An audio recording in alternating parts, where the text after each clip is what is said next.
Major funding for these broadcasts has been provided by grants from New York Community Bank, AmTrust Title Insurance Company, Perfect Building Maintenance, M&T Bank, Customers Bank, Marks Paneth LLP, Ariel Property Advisors, Sterling National Bank, Capital One Bank, Collins Building Services, Meridian Capital Group.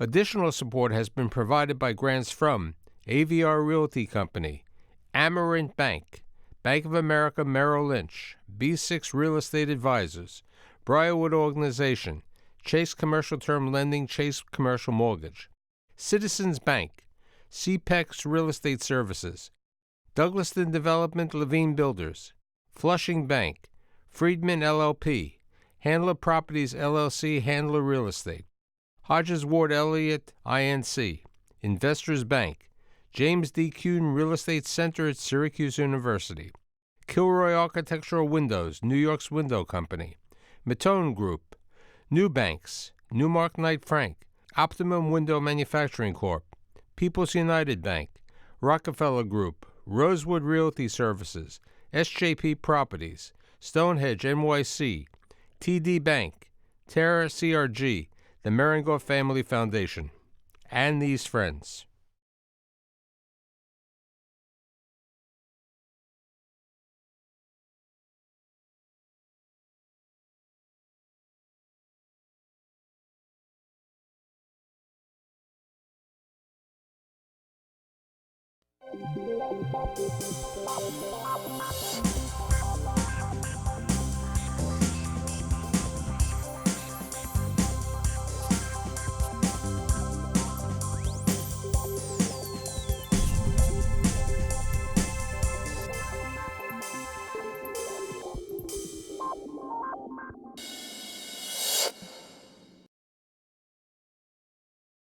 One must be crazy to go into the restaurant business. Why do you want to be in the restaurant business? Do you think you want to open up a bar? You got a liquor license, you got community boards, you got everything else. So today, with the help of my executive producer, James Famularo, who has brought together his buddies to talk about the anatomy of a restaurant deal and how it is to run a restaurant in New York City. James, introduce your buddies. So we have Willie Deagle from Uncle Jack's Steakhouse and Meat House. You have Max Bookman. You have Andrew Reggie from the New York City Hospitality Alliance. And we have James from Famularo from Meridian Retail. Okay, let's look at it this way. We have a restaurant operator.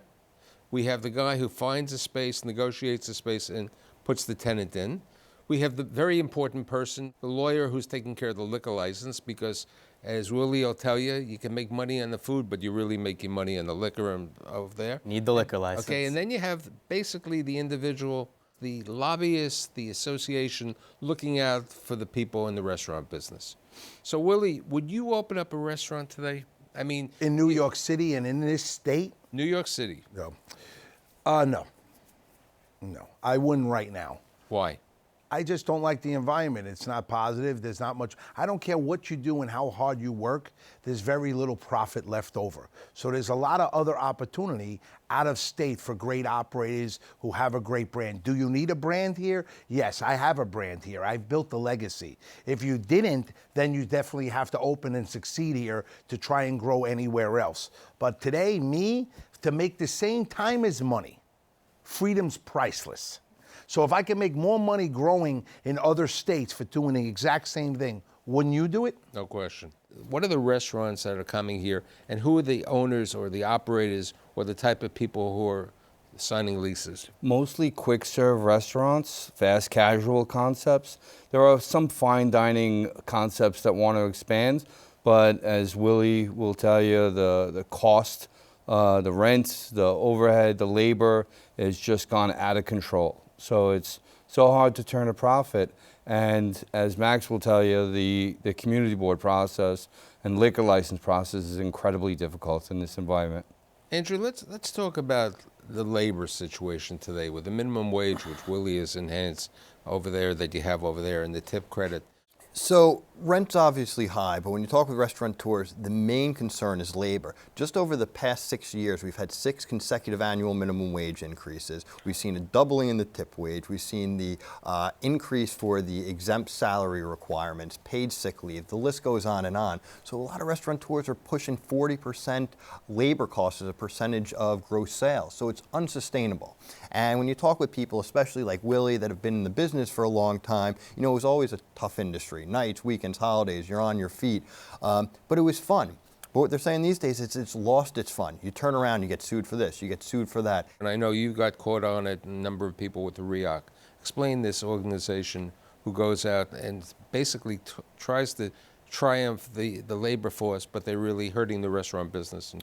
Yeah, so there's a lot of groups, basically they call themselves social justice groups, and they are out there pushing policies that are really focused on labor, that increase not only the cost, but the complexity. So if you're in the fast casual or like the fast food space, you have these very complex scheduling requirements and the time notice you need to give your schedules, and then there's penalties if you change, last minute, which people show up or don't show up, and you need to change schedules. So these groups are really disrupting how the restaurant industry operates. And because it's so labor intensive, the industry has been shook. And that's why you see more and more full service restaurants moving to limited service, because not only do they have a smaller real estate footprint, but they have a smaller workforce.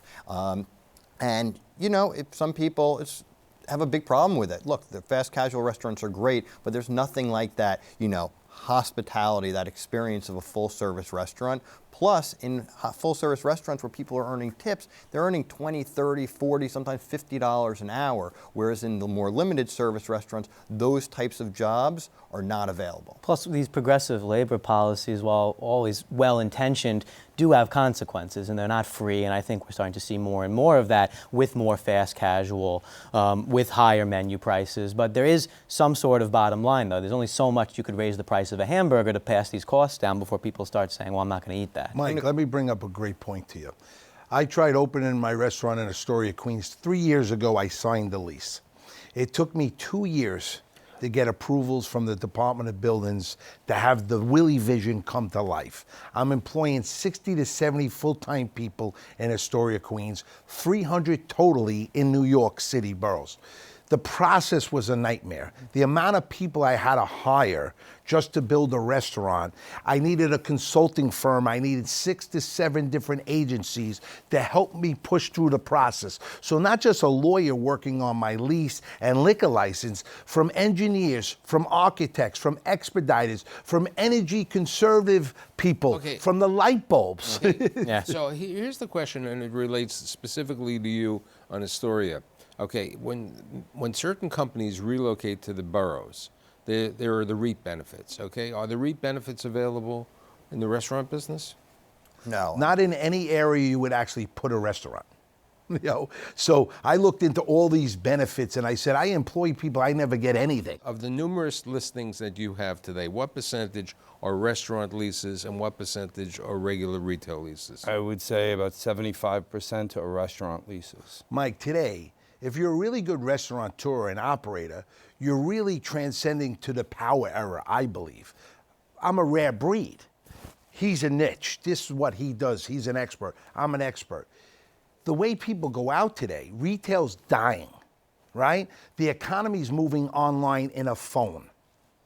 He understands it. Great operators know. The people that go out today need an experience. What makes them go out and get out of the phone? Eating, drinking, coffee, art, little type of experiences. That's what it's about. You have to bring that energy. It's show business, right, James? And Mike, just to go back to something Willie said a minute ago about the regulatory environment in New York, I mean, he's an experienced operator, so he knows walking in with clear eyes now what it takes and the type of team and everything you need in order to get through all the regulatory process. But for the uninitiated, they are shocked when they learn how long it takes to get one of these places open. Question today, we know about Willie's type of property. Let's say somebody comes out of, they were a chef somewhere else. From start to finish, let's go over the process, okay? There are certain vacant properties on 34th Street. Some of them you've represented with your signs over there. So somebody finds a location, they say, look, 34th Street is not far from Hudson Yards. It's Herald Square. It's NYU Medical Center. There's a lot of things going on. It's the Empire State Building. It's a potential thing over there. What's somebody going to pay in rent today? So 34th Street is a bad example because near the Herald Square area, rents could reach as high as $500 or $600 a foot. Way too expensive for a restaurant. If a chef is looking right now, sometimes they're back, sometimes they have their own money. They look for second-generation restaurant spaces, ones with the infrastructure, with venting, Not just walking venting, box. A lot of the grease traps. permits and process have been filed and done already. So everything Where is there was a liquor streamlined. license previously. Exactly. But it still doesn't make it easy. Max can talk more about the whole process and how it's increasingly getting. Certain people are unaware about the community boards having a major effect. Okay, somebody finds a location. You found the location. I found the You location. brought them to Max. You brought them to a consultant to take care of. Okay. Then the fun starts. Yeah, so my firm handles alcohol licensing, and the first step in the process of getting a liquor license is you have to go to the community board. And you're right, a lot of people don't know the power that community boards hold over new liquor licenses, especially the uninitiated. And it's not just new spaces. If you're taking over a space that already had a liquor license, you can't just transfer the liquor license. Right, you have to file again. A liquor license is like a driver's license. It means a lot to me because it's got my name on it, but it means nothing to you. You need to get your own. And so the first step is going to the community board. The issue with the community boards, although there are well-intentioned people on those boards, they're not really representative of the community at large. You have a lot of folks there who are not interested in going to the types of places that we want to open. So they Like have somebody who goes to jury duty who wants to be on jury duty. well, It's not a that. little different. What it's doing is it's giving power to people that necessarily don't deserve it, and everyone has an opinion. And when he's got to go to a board of 10 people, there's 10 different opinions, and they just want to speak on their behalf and want to be heard. Well, and now we're subject Let me to give it. you. Let me give you a perfect example. I mean, with an existing restaurant, because that's what we're talking about. If there's a restaurant that was previously in the space and it went vacant because they went out of business, and I have a client going in, which is a regular occurrence for me, into that space.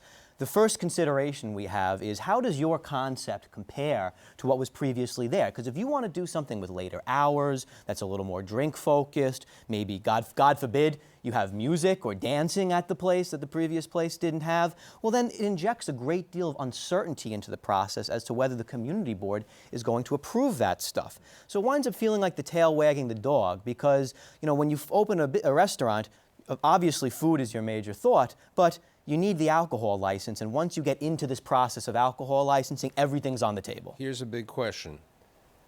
The lease hasn't been signed until the liquor license. In some cases it has, and there's a contingency.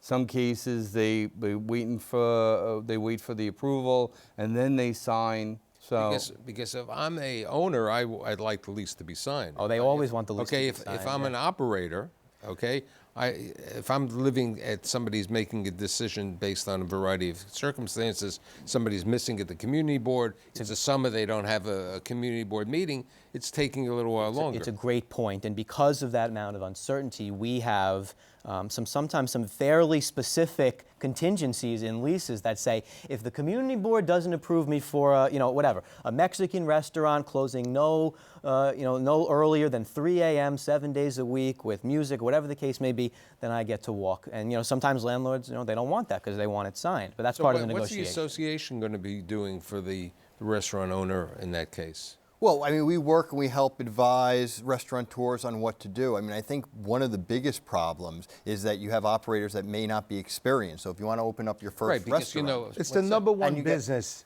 It attracts people like flies to a bright light. look, it's the number one business that everybody wants to be in. Everybody wants, Everyone because thinks they're a everybody great loves cook, to eat. they're a hospitable host, and they Right. can own a great restaurant. But they think it's not just shaking people's hands and let me show you to your table. My You're son down, could taking cook. He's a inventory. genius. Let's open a it's restaurant. everybody's dream And to open a also, restaurant. the barrier for entry is lower. You don't have to have any fancy degree. You don't have to have all of this experience. You just want to have to be able to work really hard and navigate all of Which these are all the complex great regulatory. things about the restaurant business, and it's why it's Because been it's so the American successful. dream, okay? It is the Yes. American dream. And in New York, with all the cultural aspects and all the different immigrants coming from all over the world, we infuse all their food and it becomes Americanized, and it starts here. But you couldn't have someone like Willie today, or you're seeing fewer This and process fewer of them. today, Yes. I'm trying to develop some technology, like an app, a consulting thing, because I've worked with restaurants, and I don't want to say you guys aren't doing a good job, but more people come and reach out to me and say, how can you help me, Willie? And even me going through the process today, it's changing daily. Look, It's but- changing weekly. Look, Getting more you- difficult. You can't be. As people have said on my show over the years that I've done with restaurants, social media has changed the world of restaurants. Without a doubt. a big That's driver. Okay, that's a big item. That's a big driver. The pictures on Instagram, following through. But how many pictures of cheeseburgers and mac and cheese can you watch, right? So to build in Astoria, it takes an army to run a real fine dining restaurant. You have to have hostess, you have to have managers, a maitre d' personality, front waiters, back waiters, food runners, All labor bus intensive. boys, dishwashers, Very cooks, expensive. kitchen lines, management team. Right. Then the infrastructure. I need a full-time human resource person. I almost need a full-time lawyer working on my behalf. He makes a good because point God about- yeah. forbid an employee steals from me, curses at me. He could call me whatever he wants. God forbid I hurt his feelings. He could sue me and write me up. And Andrew could talk about this more, but he makes a good point about HR, especially in New York City. The New York City specific labor laws have gotten so complex that you basically do need a full-time HR department just to comply. Okay, but let's get back to the point that if he's just serving food, Yeah. he's earning a certain level of profitability. You need to have a liquor license or a wine and beer license because that's the profitability. People prefer to have the full, what we call full liquor license, which allows you to serve hard alcohol as well. In some cases, some of the fast casuals we do see just wine and beer. But it's also, it's but not they- like it used to be either. You know, everyone says that to me. Everyone's like, oh my God, liquor, you make all your money on it. A bottle of Grey Goose is $40. I have to pour a martini or on the up. How many ounces is a martini? 4 ounces. How many ounces are in the bottle? How much can I charge for the martini? Look, Yeah, but people want it, though, The right? whole issue is that the industry has completely changed. You used to be able to just, work hard. You'd work in a kitchen. My great grandparents or bakers in Brooklyn, Queens. You could just go into the industry and figure it out as you go. Now there has to be a very high level of business savvy. You can't just be a good cook or a hospitable host. You have to understand the complexity of these laws. And like you're saying, alcohol versus food, it's menu mix. You have to look at each item. Right. You have to understand what the margins so are. here's- Where are they here's the located on the menu? When all of somebody these comes things. to you, James, and they say, how much is this going to cost me from start to finish, okay, not in Herald Square on a rent, with rent and construction, and this is a location that hasn't been pre-built, okay? This is a brand new location that hasn't been pre-built, doesn't have the ovens over there, doesn't have the refrigerators, doesn't have any of this. From start to finish, what is it going to cost for a small restaurant? So small, it could be 20 seats, it could I'm be talking 50 about seats. 60 seats, okay? I'm not talking about a major. I mean, it could be $1 million, depending on the build out, depending on the location. It could cost up to $2 million. I think it It's costs. all about price per square foot. So when you talk about 60-seat restaurant, you need about 1,500 square feet to have a bar and a kitchen and Front fit of 60 house, people. plus the back of the house. So 1,500 square feet, basement space, storage in New York. We're opening up in Georgia, and nobody has storage. So every market's different. But James knows his market inside out, so it's base per square foot. A restaurant, a full-service new restaurant today, even with 60 seats, that's going to take 35 full-time people to work there. James knows it's going to take approximately minimum 16 months to be built and get open and get everything approved. Most likely, in today's market, with all the new regulations to build and get it done, how busy the city is, maybe 2 years. Well, that's Right, why, Jim? and that's why we're seeing, fewer and fewer just mom and pop or two friends out of college, unless they have significant backing. They're not opening because they don't have the capital. Here's a question for all of you. Where is it the easiest to open up a new restaurant? Second generation restaurants with all the infrastructure And, in place. physical location. Where within the city of New York do you think it's easy? James will say what from his perspective, just from my alcohol licensing perspective, Midtown Manhattan, there the community boards are still welcoming you. Times Square. Times Square, the community boards know that no one lives anywhere near there, so they feel Chelsea, there's no one to Meatpacking. bother. Rents are a lot higher, So that's just from the alcohol What perspective. about Lower Manhattan?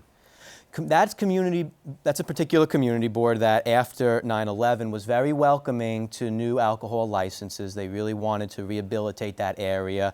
That generation, unfortunately, is starting to pass, and you have a new generation of folks who've moved in long after 9/11 and expect a different type of environment. What about more you? difficult for Are alcohol. you seeing that over there? CB5 is very easy. That's CB1, Midtown Manhattan, CB5. CB1 downtown is increasingly difficult. What about because Harlem? Harlem, we don't really work much in Harlem, but I agree. Midtown is probably the most active, the most. Harlem's got a lot. easy. Harlem's got a lot of issues with churches, basically, because of a unique element of the alcohol laws that prevent full liquor licenses in your church. Recently, they opened up the mall in Staten Island, okay? Are you seeing anything in Staten Island? I mean, Staten Island, you know, people in Staten Island, a lot of it, you know, sticks around. There's not as many people traveling from, you know, from Manhattan or one of the other boroughs or even Jersey going into Staten It's Island. tough to get in at Staten Island. right. Yeah. it's I expensive, too. filmed a lot of my episodes for struggling restaurants in Staten Island. And unfortunately, Staten Island's about 10 years behind when it comes to a lot of the technology, a lot of the cuisines. It's still very old school, which is beneficial and good. But they are paying the same rates everyone else is paying, and they're under the same What rate. about, what about Brooklyn? I mean, Brooklyn, It's on Downtown fire. Brooklyn on fire. You probably see more chef-driven restaurants in Brooklyn than Manhattan nowadays. Yeah, I yeah, think because, that's right. you know, it's a chef-driven many times with their wives' small locations. But Mike, let me tell you this.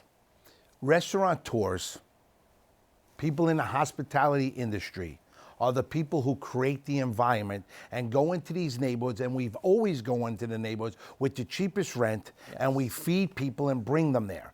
Then what happens is the landlords see what's happening, the area starts transforming, big retail comes in, guys like Jim and other people start moving the rents up higher. Slowly but surely, in 20 years, we're forced out. Retail's in, the restaurants are gone, we're moving to another location. The landlords There's don't also a care. lot of Less and less conflicts nowadays. when you have a lot We of need to protect residential places. developments going up where there's been existing restaurants or been existing nightlife. Then you see the conflicts at the community board. So you can look at areas of West Chelsea, even Meatpacking District and other neighborhoods that tended okay, to but be you more. know, people are talking about the Bronx. Okay, Brooklyn has already seen its Bronx is growth. on a big Okay, upswing. the Bronx is on its upswing because you have a lot of planned residential development. The transportation is not bad from the Bronx, except You wouldn't believe, Mike, how many people from the Bronx are coming to my Astoria Ditmars location because they want quality food and are looking for it, and they can afford The it. Bronx has, you know, they didn't open up new restaurants for years in the Bronx. Okay, it was a mom No, and they are pop now. location. We're doing more liquor licenses in the Bronx now than I think we've ever done. There's a good opportunity, and I think there's a lot of great stuff that's in the Bronx and that's happening in the Bronx. But at the same time, I think it's different. I also hear the comparison. It's like the same thing going to happen in the Bronx that had in Brooklyn. Yeah. And I think it's a big gamble. You know, you have the L train, so people, you know, kind of younger, hipper, around Union Square, downtown, could easily hop on the L train and boom, get, you know, first stop is Bedford. When you're going up to the Bronx, you're covering a lot of other neighborhoods, a lot of train stops. So I think the transportation options have a lot to do with whether or not there's going to be success. You know, if you're living on the Lower East Side or you're down by Union Square, are you going to hop on the L train and go eat in Brooklyn, or even go out to Bushwick, or are you going to go all the way up to the Mike, South Bronx? what I feel today, this city doesn't protect the original culture. Place like the coffee shop, Union Square, out of business. CBGB's. These legendary, iconic places that made New York what it is go out of business after operating 30, 40, Yeah. 50 years Yeah. because of rent increases. Willie's got a great example. Why doesn't the mayor say, hold on a minute, what are you Yeah, but doing that's there? We'll- natural evolution. I- So I- operators change, people taste. well, I Hold on, understand that, but Will- other yeah, cities and cultures protect it a little bit. It's no different than going in a town and they're saying that's a basically historical property. Willie's We're got going to give them a yes. tax rebate. He's got a great We're gonna example. help Great them. example with CBGBs. If I walked into a community board today in Lower Manhattan, downtown somewhere, and said, I have a client who wants to open up a music venue, the type of music is going to be the type of music that anyone over 30 is not going to understand. It's going to be open till 4 a.m. It's going to be very crowded. It's going to become a destination. You're not going to get. I would get laughed out of the room, but that's what CBGB's was. And so CBGB's couldn't open today. It was a format for younger people to find their way in life and to discover music. Yeah. And where's music Look today? at the Limelight. I mean, this is a good example. Limelight went out of Look, business. there's definitely a change. I mean, business, people's changes, how they go out, when they go out, what their style of what they want, all of it changes. But the city has done a lot with landmarking. We see a building, we say, we want a landmark and we want to keep it this way. But often we never think about the actual business that's there and how do we landmark and help preserve that I business feel that and would be a preserve great that. idea. I think we lost a lot of nostalgic, unbelievable legacy style places. My friend Matt DeMatt, he started the Meatpacking District with Gaslight. Yep. He closed last year. He was the first visionary to open down there, right? And with all that said, there are more applications for liquor licenses now than there have been in years. You People are still come to coming in. Bayside, Queens, there's 50 restaurants. But everybody's sabotaging each other. So again, when the alcohol prices, everyone's trying to do It's the happy survival hours. of the fittest. Yes. Look, But there's no shortage of people, though, who want to open a restaurant. And James could also testify to this. You know, for a long time, a lot of landlords only wanted, you know, kind of dry use spaces, regular retail, and that realized that, and it's changed. And now everyone wants a liquor license because they know the liquor license businesses can often pay higher rent, but that does not necessarily equate to them making more money or being profitable. So, Mike, when I'm opening that estate, the developer is willing to give me huge TI money. because it's a different world, okay? It's not a different world. You're different rent, respected No, when no, you're an level, operator. different What I'm world. saying, You're respected it's a when you different can world- execute it's a your different game world in plan, a different Mike. location. In order to have 4 of you guys shouldn't be. for a 30-minute show, it's impossible. Okay, Let's it's do like more. Restaurant Impossible. This is Forget that show. Okay, You know, okay. Restaurant stakeout. That's I- because I could do every one of these guys' job. Okay. Okay. I would like to Because thank I've been through the process James. how many Probably could. times? Shut him up for a second. I'd like to thank my guests, or James' guest today, Willie, James, Max, and Andrew. And I'll see you next week. That was it. Thank you. That's it. Are you kidding me? He's just getting started. Getting warmed up.